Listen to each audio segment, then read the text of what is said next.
Hey everybody, this is my tornado I am putting together. This is my little work area, as you can see.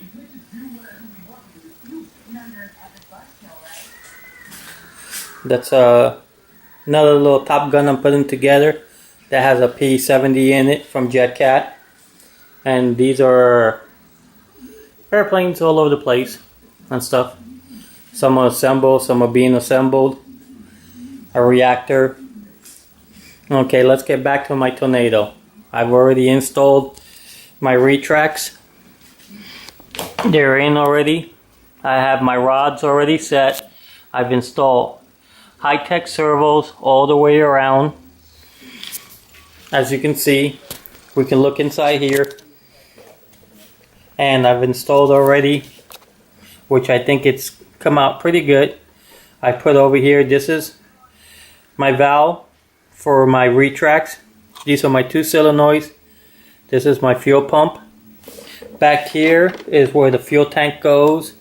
These are the tubes. I've run already some cables to my servos on my wings from my flaps.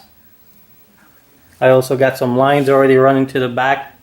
I am using a SimGem. It's 14 pounds and stuff. This is the ECU, as you can see, it says SimJet on it. This is a turbine I've had sitting around for a while and stuff. And I've put a BVM smooth stop on it. Electronic valve for my retracts. Pretty much that's where I'm at right now. I'm placing my batteries back here. I am using 2 different batteries.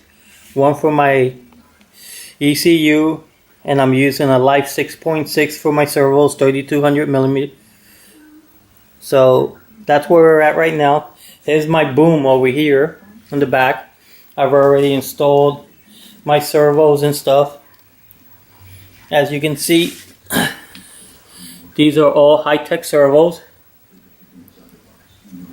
But if you guys do this, you're going to see that you're going to run into a problem over here, where this servo doesn't sit all the way in. So you're going to have to build up around it, cut the monocle, put some beads on side of it as supports for both sides, because they don't go all the way in. They stay hanging out. As you can see, I can put my fingers behind it. So that's just one of the things. Other things that I've seen on the post that people have put out there and stuff like that is that if you look, I've put basically a piece of wood over here, and also on this side I've put another piece of wood, and all the ribs inside the plane I have used from DreamWorks. I've ordered the Loctite, the 90462, and it works really good. And as you can see, I've gone all along the edges and everything. I've reinforced everything because there's not really a lot of glue in it. This is my air tank, as you can see. It's just sitting there. It's not completely installed.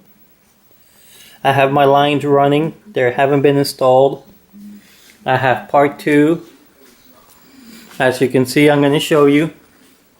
This is the fuel tank that comes in the tornado. I'm trying to figure out how to secure it really good and everything, and use foam on the bottom. This is my turbine here, as you can see.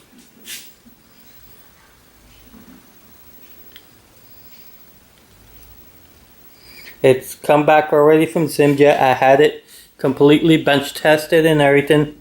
And they did some modifications to it, and they rebalanced it and everything. So we're ready to rock and roll with this thing once we get it up in the air. Here are the batteries that I'm using. Actually, this is a Life. It's a 3200 milliamps, as you can see. And this is 11.1, I believe, 3.3. And that's for the GSU. And yes, it does use an 11.1 on it. That's pretty much for today. We'll come back and give you part 2 and part 3 of the video. I don't know if you guys have any questions or anything like that. You can reply me back on my YouTube post. And let's see what happens next. Alright guys,